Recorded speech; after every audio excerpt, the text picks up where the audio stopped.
Hello friends, চলে এসছি আবার একটি নতুন রান্নার ভিডিও নিয়ে। আমরা তো সবাই লাউ চিংড়ি খেয়েছি, কুমড়ো চিংড়ি কি কোনোদিন খেয়েছি? আজকে সেটাই বানাবো। আজকে করব কাঁচা কুমড়ো দিয়ে চিংড়ির তরকারি। এই সবজিটা খেতে খুব ভালো লাগে। প্রথমে আমি কড়াইতে তেল দিয়ে গরম করে ওতে চিংড়িগুলো দিয়ে দিয়েছি। চিংড়িগুলো বেশ ভালো করে সুন্দর করে লাল লাল করে ভেজে নেব, একটু নুন আর হলুদ দিয়ে।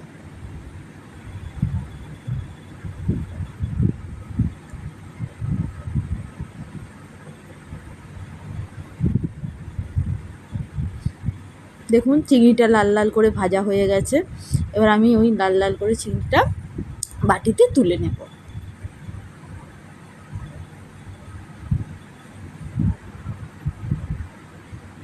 ওই কড়াতেই দিয়ে দেব সামান্য তেল আর একটু পেঁয়াজ দিয়ে ভালো করে ভাজা ভাজা করে নেব।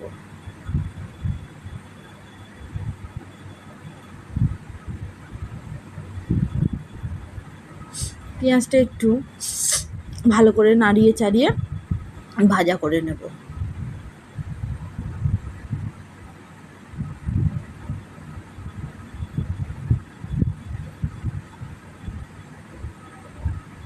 দেখুন পেঁয়াজটা লাল লাল করে ভাজা হয়ে যাওয়ার পরে আমি কেটে ধুয়ে রেখেছিলাম কাঁচা কুমড়ো এবং তার সাথে ডুমো ডুমো করে আলু ভালো করে নাড়িয়ে চাড়িয়ে একটু হালকা ভেজে নেব।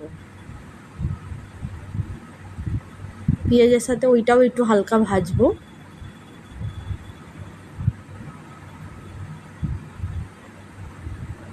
এরপরে ওতে অ্যাড করব আদা রসুনের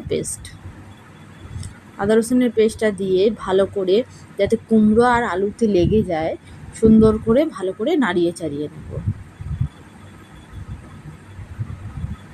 এর মধ্যে এবার দিয়ে দেবো স্বাদ মতো লবণ দেওয়ার পরে ভালো করে মিশিয়ে নিয়ে খানিকক্ষণের জন্য ওটা আমরা চাপা দিয়ে রেখে দেব। ঢাকা খুলে আবার নাড়িয়ে চাড়িয়ে ওর মধ্যে অ্যাড করব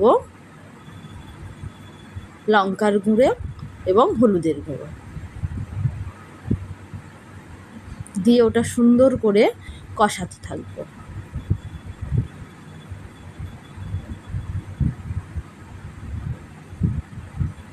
মশলা যত ভালো করে কষানো যায় তবে কিন্তু সবজির টেস্ট তাতেই হবে।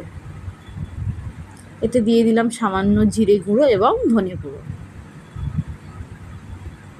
দিয়ে আমরা আবার ওটাকে কষাতে থাকব।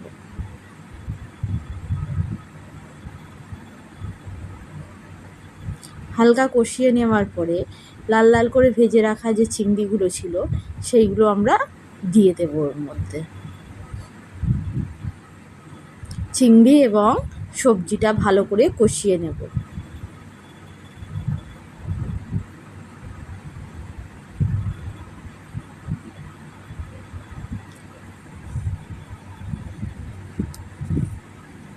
চিংড়ি এবং সবজি ভালো করে কষানো হয়ে গেলে ওতে দিয়ে দেব পরিমাণ মতো জল।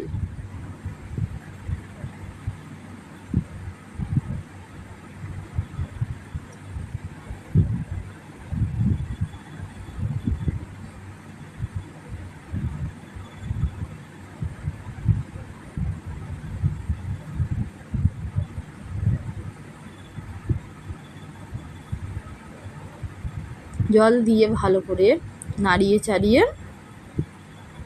আমরা ওটা ঢাকা দিয়ে রাখবো রান্না করার জন্য। বেশিক্ষণ লাগবে না, 5-10 মিনিট মধ্যেই ওটা আলুটা সিদ্ধ হয়ে যাবে। যতক্ষণ না আলু সিদ্ধ হয় ততক্ষণ একটু ঢাকা দিয়ে রাখবো।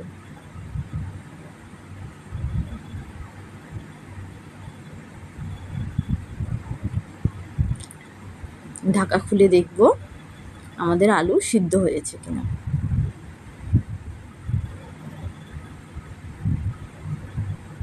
দেখুন আলু আর কুমড়ো কত সুন্দর গলে গেছে। ব্যাস হয়ে গেল আমাদের লাউ কুমড়ো। এবার এর মধ্যে একটু গরম মশলা ছড়িয়ে আমরা সার্ভ করব। তো বন্ধুরা, আজকের ভিডিও এই পর্যন্তই। আপনারা সবাই ভালো থাকবেন, সুস্থ থাকবেন। নমস্কার।